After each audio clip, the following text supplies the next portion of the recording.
देश के पूर्व प्रधानमंत्री स्वर्गीय डॉक्टर मनमोहन सिंह जी, जो 10 साल तक इस देश का प्रतिनिधित्व किया, नेतृत्व किया, उनके अंतिम संस्कार पूरा ही नहीं हुआ। उससे पहले राजस्थान के मुख्यमंत्री ने, कैबिनेट ने जो जिले कांग्रेस शासन के समय बनाए गए थे, उनमें से 9 जिले और 3 संभाग को समाप्त करने का निर्णय लिया। बड़ा खेद का विषय है कि एक तरफ पूरे देश और दुनिया में डॉक्टर मनमोहन सिंह जी को भावभीनी विदाई दी जा रही है, अंतिम विदाई दी जा रही है, झंडे झुके हुए हैं। पूरे विदेशों में भी जहां हमारी एम्बेसी है वहां पर भी झंडे झुके हुए हैं और भारत सरकार ने बाकायदा 7 दिन का राजकीय शोक रखा है। और उसके बावजूद यहां पर डबल इंजन की सरकार ने जन विरोधी ऐसा निर्णय किया है जो कल्पना से भी परे है, कोई सोच भी नहीं सकता। ये जितने भी जिले बनाए गए थे, संभाग बनाए गए थे, ये बाकायदा एक रिटायर्ड आईएएस की अध्यक्षता में उनकी कमेटी बनाई गई थी। उस कमेटी ने सिफारिश की थी, जनता की डिमांड थी और पूरी तरीके से प्रशासनिक तौर पर लोगों को कैसे ज्यादा से ज्यादा सुविधा मिले, इस दिशा में एक बहुत महत्वपूर्ण फैसला कांग्रेस की सरकार के समय हुआ था। और 12 महीने में पहला फैसला इस भाजपा की सरकार ने राजस्थान में किया है। बाकी तो केवल कांग्रेस को गाली देना, कांग्रेस के निर्णयों की समीक्षा करना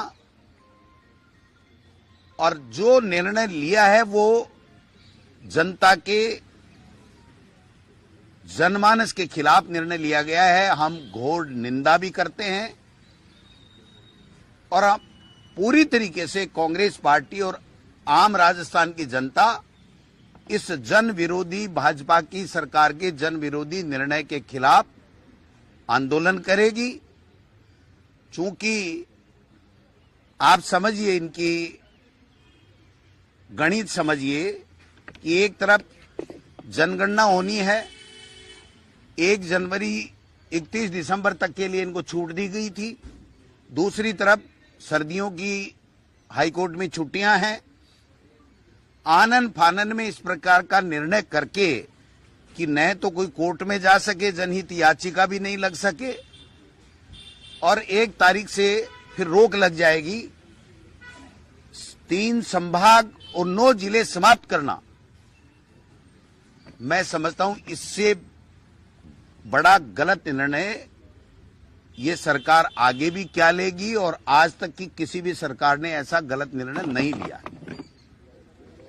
हम लोग जनता के साथ कंधे से कंधे मिलाकर के इनके इस अलोकतांत्रिक, विवेकहीन और पर्ची से लिए गए निर्णय के खिलाफ जन आंदोलन करेंगे। अगर आवश्यकता हुई तो हम माननीय न्यायालय की शरण भी लेंगे।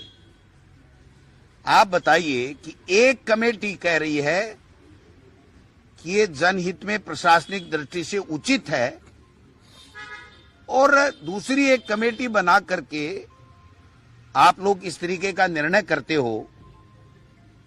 मैं समझता हूं कि राजस्थान की जनता देख रही है। मुख्यमंत्री जी कुछ 5, 10, 15, 20 दिनों से ज्यादा ही जा रहे थे दिल्ली, तो हम ये सोच रहे थे कि कोई प्रधानमंत्री जी को यहां बुलाएंगे तो कोई तोहफा देंगे, तो वो तोहफा भी नहीं दे पाए। ईआरसीपी को राष्ट्रीय परियोजना भी नहीं बना पाए और कोई पैकेज भी नहीं दिला पाए, कोई विशेष।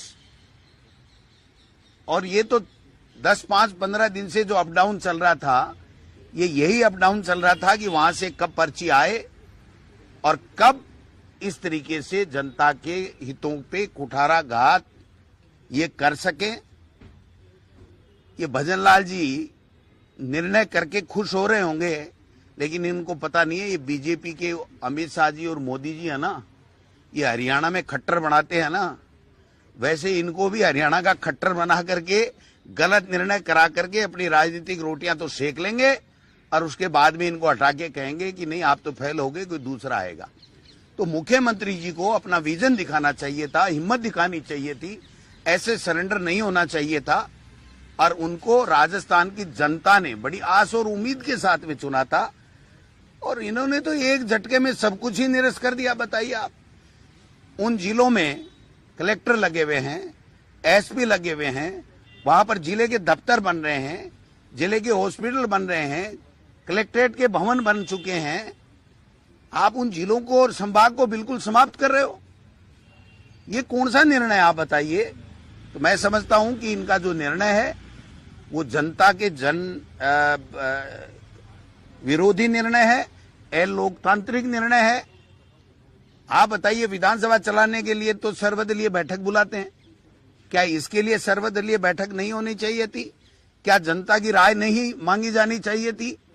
इनके पास में ऐसा कुछ, उप मुख्यमंत्री जी है बेचारे, मुश्किल से तो बचे थे दिल्ली वाले में चक्कर में, और आज उनको निपटा के घर बैठा दिया। आज प्रेस कॉन्फ्रेंस करने ही नहीं आए। अरे भाई प्रेमचंद बैरवा जी, जनता में किस मुंह से आप अपना चेहरा दिखाओगे कि आपका जिला जो वर्षों से डिमांड कर रहे थे, आपका जिला चला गया, आप उप मुख्यमंत्री हो। किस बात के उप मुख्यमंत्री हो? भजनलाल जी ने अपना बचा लिया, डीग वाला बचा लिया ना, डीग वाला बचा लिया और उप मुख्यमंत्री को निपटा दिया। तो ये जो खेला किया गया है, मैं समझता हूं ये जो 12 महीने से सरकार पूरी तरीके से विफल हो रही थी, उससे लोगों का ध्यान हटाना और जनता को कैसे परेशान करना, ये कोई बदले की भावना से कार्रवाई होती है क्या सरकारों में? आप जनता के ट्रस्टी होती है सरकार, जनता के हित के लिए काम करती है। जोगाराम जी ने तो मैंने सुना है कि कांग्रेस ने जो बनाया सब खत्म कर देंगे। भाई साहब, कांग्रेस ने तो इस राजस्थान को और कांग्रेस ने इस देश को ऐसा बनाया है, स्वर्णिम भारत जिसको कहते हैं, या जो आन बान शान के लिए जितने विकास कांग्रेस की सरकारों ने यहां पर किए और जितने कानून बनाए हैं जनहितैषी, उन सबको खत्म कर दो। फिर इसके अलावा आपके पास बचा क्या है? तो हम सब लोग इसकी निंदा करते हैं। 1 तारीख तक 7 दिन का राजकीय शोक है, उसमें हम किसी तरीके का धरना प्रदर्शन नहीं करेंगे, क्योंकि हम सब की ड्यूटी बन जाती है कि राजकीय शोक है, उसमें इस तरह की बात नहीं हो जाती है। 1 तारीख के बाद में हम लोग जन आंदोलन खड़ा करेंगे, जनता के साथ कंधे से कंधा मिला करके इनको मजबूर करेंगे कि या तो ये जिले बना दें, संभाग बना दें और बनाएं, कोई दिक्कत नहीं, ये मर्जी है जितने बनाएं।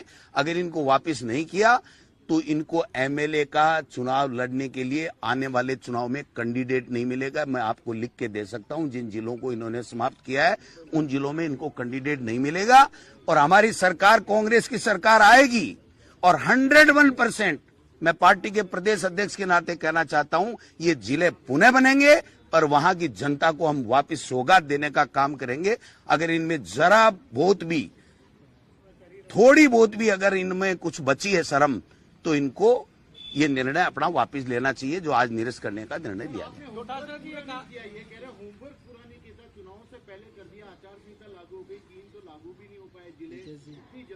नहीं, 3 जिलों की गजट नोटिफिकेशन नहीं हुआ था, इसलिए उसकी हम बात ही नहीं कर रहे।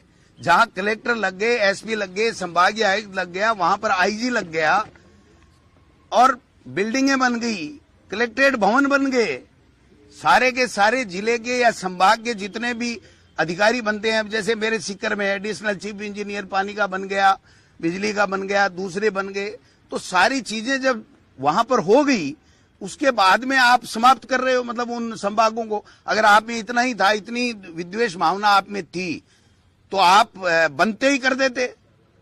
12 महीने क्यों निकाले? किसको पूछ के, किस लिए निकाले? ये इंतजार किस लिए था?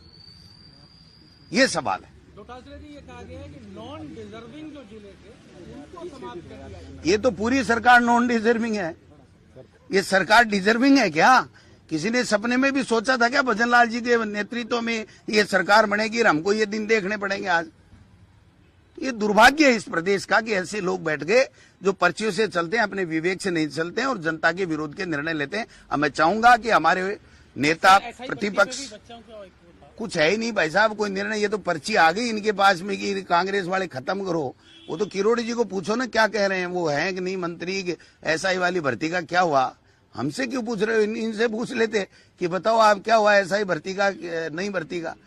ये तो कह रहे हैं हम पेपर लीक नहीं होने देंगे। इनके तो मंत्रिमंडलीय उपसमिति के जो रिपोर्टें हैं वही लीक हो रही हैं, तो ये पेपरों को क्या बचाएंगे, समझ के बाहर की बात है। मैं चाहूंगा कि हमारे नेता प्रतिपक्ष टीकाराम जूली जी अपनी बात रखेंगे, फिर अगर कोई और सवाल होंगे तो नेता महोदय या हम जो भी होगा ले लेंगे।